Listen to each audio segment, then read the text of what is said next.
Hello friends नमस्कार। तो friends देखंतु आईसीआर कटक तरफरु आपण मान पई बहुत बड़ नियुक्ति आसी आइछि। किछि परीक्षा रहउनी सीधा भर्ती रहबो समस्त कैंडिडेट पई। योग्यताटी देखंतु जदि आपण माने +2 टी पास करछंती, डिप्लोमा टी पास करछंती एवं जदि आपण माने +2 एवं डिप्लोमा टी पास करछंती तेबे ए पोस्ट पई एप्लीकेबल रहउछंती। दरमा देखंतु 18,000 रु अधिक दरमा रहउछि समस्त कैंडिडेट पई। देखंतु एथिरे आपण माने किपरि अप्लाई करिवे, अप्लाई करिबा समय कोन कोन सब डॉक्यूमेंट दरकार हेबो कंप्लीट इनफॉरमेशन आज वीडियो माध्यम मु प्रोवाइड करदेवी। जदि आपण माने एई पोस्ट अप्लाई करिबा पई इंटरेस्ट रखुचंती तेबे एई वीडियो को शेष पर्यंत देखंतु। वीडियोटी भल लागिले गोटे लाइक करिवे। जदि चैनल रे आपण माने नुआ करि आसीचंती तेबे निश्चित भाव में सब्सक्राइब करी बेल नोटिफिकेशन ऑन करिवे, जहा फल रे एई भली जॉब रो अपडेट प्रथमे जानि परिबे। तेबे वर्तमान आसंतु देखिनेबा आईसीआर कटक तरफरु नियुक्तिटी कोन रहिछि, चलंतु जानि नेबा। तो फ्रेंड्स देखंतु मु आपण मानु कहि रखथली। देखंतु फ्रेंड्स आईसीआर कटक रिक्रुटमेंट 2025 रही 10th पास जॉब रही, +2 पास जॉब रही एवं आपणकर डिप्लोमा पास जॉब रही। सैलरी देखंतु 18,000 पर मंथ सैलरी मिलिबो समस्त कैंडिडेट पई। एवं देखंतु ऑर्गेनाइजेशन नेम टी कोन रही एवं देखंतु आपणकर ऑर्गेनाइजेशन नेम रही Indian council of agriculture research रही, central rice research institute of Cuttack रही समस्त कैंडिडेट पई। टाइप ऑफ जॉब टेम्पररी रही, कैटेगरी ओडिशा गवर्नमेंट जॉब टी रही। नेम ऑफ द पोस्ट देखंतु लैबोरेटरी असिस्टेंट पोस्ट रही। एप्लीकेशन मोड टी देखंतु वेलकम इंटरव्यू रही समस्त कैंडिडेट पई। Who can apply all Odisha रो कैंडिडेट पिला माने आवेदन करि परिबे ई फॉर्म टी को। तापर देखंतु आपनकर प्लेस ऑफ द पोस्टिंग कोन रही, place of the posting Cuttack रही। इंटरव्यू डेट देखंतु 22/4/2025 रे आपनकर इंटरव्यू डेट रहउछि समस्त कैंडिडेट पई। जेंडर देखंतु बोथ मेल एंड फीमेल उभय पुरुष एवं महिला माने आवेदन करि परिबे ई फॉर्म टी को। एजुकेशनल क्वालिफिकेशन देखंतु कोन रही, आपनकर जदि आपण माने केवल 10th टी पास करछंती, +2 टी पास करछंती एवं जदि आपण माने वोकेशनल डिप्लोमा एवं डिग्री एग्रीकल्चर रे जदि पास करछंती तबे ई पोस्ट में एप्लीकेबल रहउछंती। एवं ता सहित देखंतु मैट्रिकुलेशन जदि आपण माने 10th टी पास करछंती एवं 2 वर्षर एक्सपीरियंस रही एग्रीकल्चर रे तबे ई पोस्ट में एप्लीकेबल रहउछंती। तापर देखंतु एज लिमिट कोन रही समस्त फ्रेंड्स पय। देखंतु एज लिमिट देखंतु मिनिमम एज 18 वर्ष रही, मैक्सिमम एज 50 वर्ष रही समस्त कैंडिडेट पय।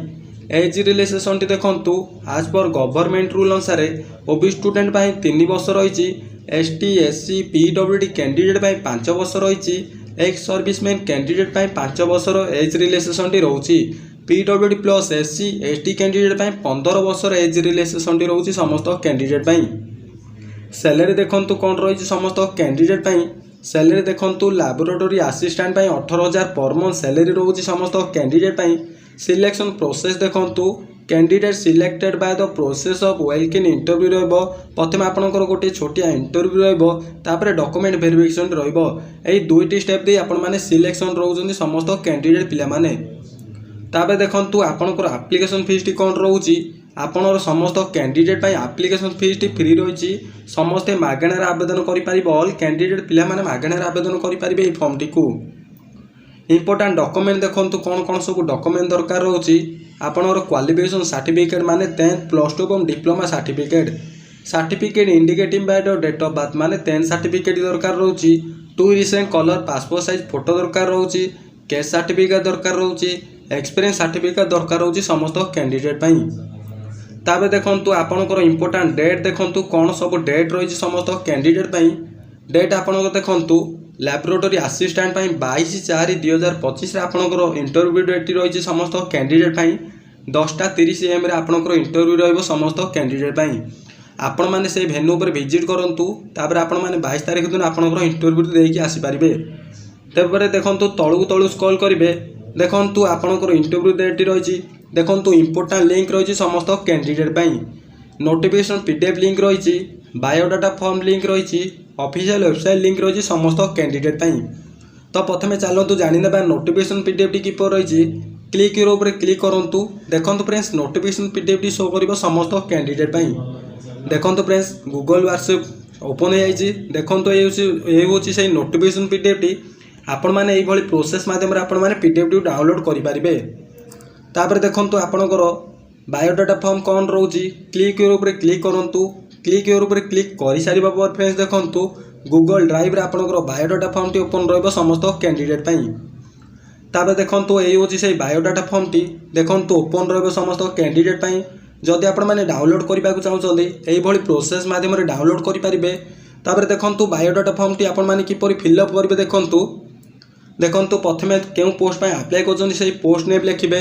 आपण निजर गोटे फोटोटे अटैच करिवे, बीएपी नंबर लिखिबे, नेम आपण निज नेम लिखिबे एवं देखो फादर्स माने बापांग नाटी लिखिबे, जन्म तारीख लिखिबे एवं कैटेगरी ओबीसी की आपणकर एससी एसटी कैटेगरी लिखिबे, मेल कि फीमेल मेंशन करिवे। तापर देखो आपणकर मेल मेरिट स्टेटस लिखिबे, टेलीफोन नंबर देबे, ईमेल आईडी देबे एवं देखो प्रेजेंट एड्रेस टी मेंशन करिवे।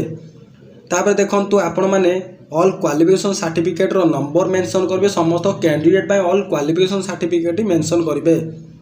मेंशन करि सारिबा पर देखो आपणकर डेट लिखिबे, आपण वेरीफाइड बाय डेट लिखिबे एवं आपणकर गोटे छोटिया सिग्नेचर टी मेंशन करिवे।